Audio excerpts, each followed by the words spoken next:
Hello, my name is Jack Fischer, and I'd like to speak to you today about my proposed presentation for TedxKatuah TEDx under the theme of sustainability. The title of the talk is The Sustainable Self, Your Body, Where It Came From and Where It's Going. The intention of my talk is to offer people tools of perception and tools of operation that can help increase their ease in daily activities as well as their general happiness and expansiveness.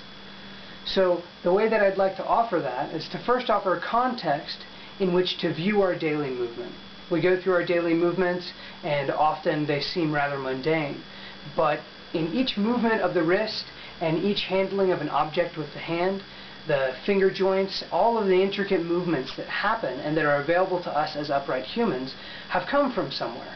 And part of where they've come from is looking at biological evolution. So by looking at very simple life forms and an evolution and increasing in complexity until you find us upright, all along the way there's some amazing views of how our joints have formed and for what purposes, how our joints relate to animals and other species, and how we pick those up and why.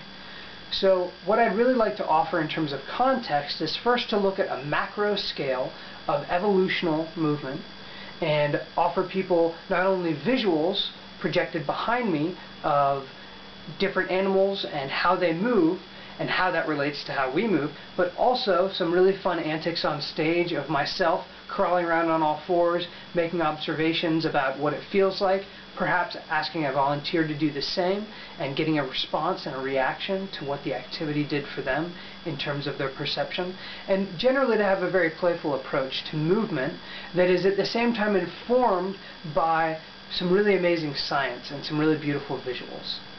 Now that's the macro scale of context. The micro scale of context is going to look more at individual developmental movement. So any of us who are born as human beings go from the shape of a fetus, sprouting literally, into crawling and then into uprightness. Now the uprightness that we have as human beings is really a balancing act. The fact that we can walk around on 2 feet that are so small and still be as tall as we are is a very amazing relationship with gravity. And by looking at developmental movements and how children come from the shape of a seed pod and into upright adults, that transition can tell us a lot about what movements are available for us and also what movements are characteristic of being human. So that will be the micro context, and again the macro context of evolutional movement will give some explanation to why as humans we develop that way. And once we have a dialogue going that includes these visuals of other species and movements, and again for the developmental movement I would be on stage in fetal position using my senses and my eyes and the movement, subtle movement of my head and neck to move myself around the stage. That will offer people more than intellectual exploration, something that they can really see and experience a bit more directly than just data. That will give them something that will offer them a different perspective on movement in daily life. And that's really the intention of the talk in terms of giving people those tools for ease and happiness, is looking at movement in daily life. Now the movements we do in daily life are things we can become very used to, they can seem very mundane, and frankly most of us fall into habits around movements. And habits are great, they allow us to not think about what we're doing sometimes, and sometimes habits really serve us. But at other times our habits will not be really beneficial for us and maybe holding us back in some ways. For some people, their habits of use actually cause chronic pain, could be back pain, could be recurrent injury.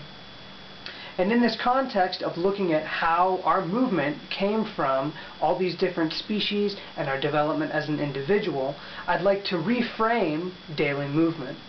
And reframe it not in the sense of how to manage pain, but really reframe it in the sense of how to keep it fun, how to stay present, how to stay expansive, how to be full of ease. For some people, that impetus really only comes when they're in pain, and it doesn't occur to them as an option otherwise. But for a lot of us, especially people in the Asheville area, movement is very playful. So we can approach this evolution of movement from a number of different perspectives. And really, again, the thrust is going to be around playfulness and the development of awareness around daily movements so that we can meet the end of our day with as much ease as possible, less undue tension, less pain, and more openness and more ease. When we bring more openness and more ease to ourselves, we also bring more openness and more ease to the people around us. So really, this exploration of the sustainable self and how to take care of ourselves is just a piece of how to take care of each other, how to take care of the planet, and how to approach true sustainability. Not just sustainability as an idea, but embodied sustainability. So I do hope you'll consider my proposal and allow me to share this presentation to people at TedxKatuah. And I hope you all are doing very well. Thank you so much for your work.